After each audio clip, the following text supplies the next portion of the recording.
Who said I can't do it? Fine. Then, who else can save Grandad if not me? Dustin growled.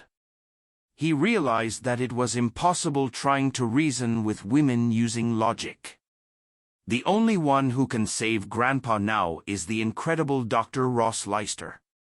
Dahlia answered with a grim expression. That's right. Matt's already gone to call the doctor. If Dr. Leister agrees to help us, we can save old Mr. Nicholson. There'll be no need for a quack like you. Dr. Ross Leister?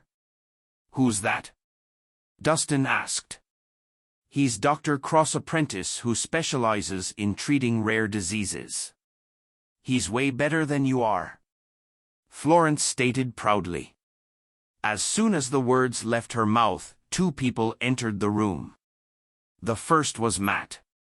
He was followed by a man in his 30s in a white coat and a pair of glasses, with a haughty and pretentious expression on his face. Matt, did you manage to get Dr. Leister? Florence rushed over. Of course. With a gentle smile, Matt introduced the man. This is Dr. Leister. So you're Dr. Leister. What an honor. You're a talented doctor indeed, Dr. Leister. You managed to become Dr. Cross' apprentice at such a young age. How amazing. That's right. With Dr. Leister's help, old Mr. Nicholson will recover. Everyone began singing praises at Ross, especially since he was Dr. Rowan Cross' apprentice. They had to make a good impression in case they needed his help in the future.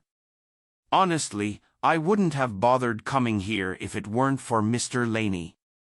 After all, everyone who asks me to treat them is either a high-ranking official, an aristocrat, or a wealthy person, said the man in glasses.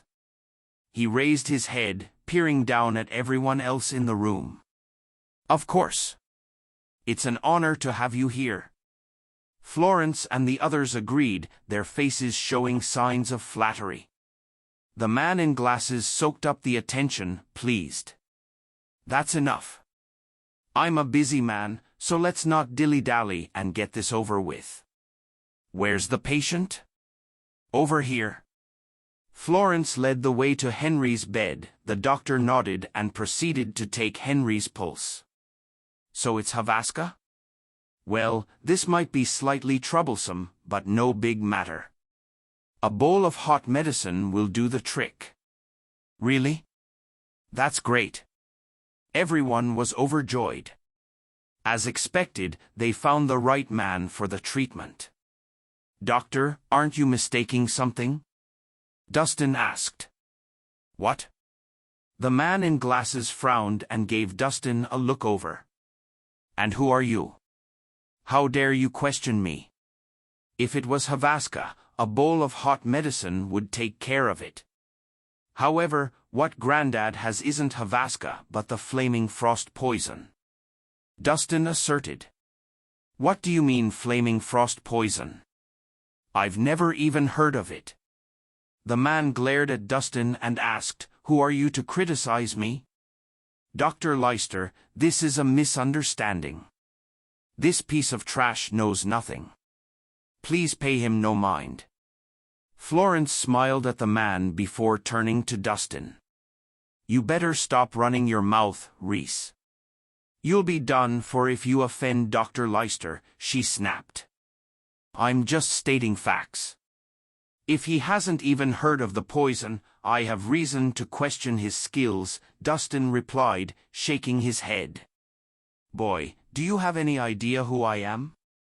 How dare you talk to me like that? The man demanded furiously. I heard that you're Rowan Cross' apprentice. However, you've still got a long way to go. If anyone's doing the treatment, it should be him, Dustin said calmly. Henry's condition would only worsen if the man in glasses provided treatment meant for Havaska. Naturally. Dustin doubted this man's skills. Hey! Are you done yet? Who do you think you are? What makes you think you're worthy of asking for my mentor's help, you fucker? The doctor roared.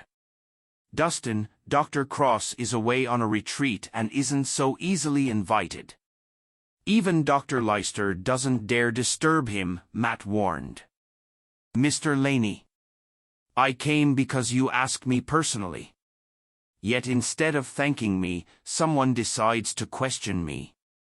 If this is the thanks I get, I'm done treating this patient. The man turned around to leave, causing an instant frenzy in the room. No. Please, Dr. Leicester. This idiot is speaking nonsense. Please don't get mad. Florence pleaded, pulling him back while she turned to curse at Dustin. Rhys, shut the fuck up. How dare you criticize Dr. Leicester's way of treating patients? Get out. That's right. Who the fuck are you to point fingers at Dr. Leicester? Dustin Rhys. How could you be so cruel? Are you going to drive Dr. Leicester away so that old Mr. Nicholson dies? Infuriated, everyone began swearing at Dustin. A man like Dustin, who only cared about showing off and had no regard for the lives of others, was disgusting. Enough of this nonsense. This punk is pissing me off. Throw him out, or I'm not treating the patient any longer, threatened the man. Yes, of course. Florence apologized profusely. She turned to Dustin and spat. Didn't you hear what Dr. Leicester said, Rhys? Get out of here. Yeah. Get out. Don't worsen old Mr. Nicholson's condition any further, chimed the others. I'm just acting in Grandpa's best interest. This person isn't trustworthy. Dustin tried to defend himself. Shut up. Dahlia roared. Dustin, it's fine if you don't have the skills, but please don't make things worse. Get out right now. You don't believe me either? Dustin frowned. You're a pathological liar, so why should I? Pointing at the door, Dahlia commanded, get out this instant. Don't bother Dr. Leicester.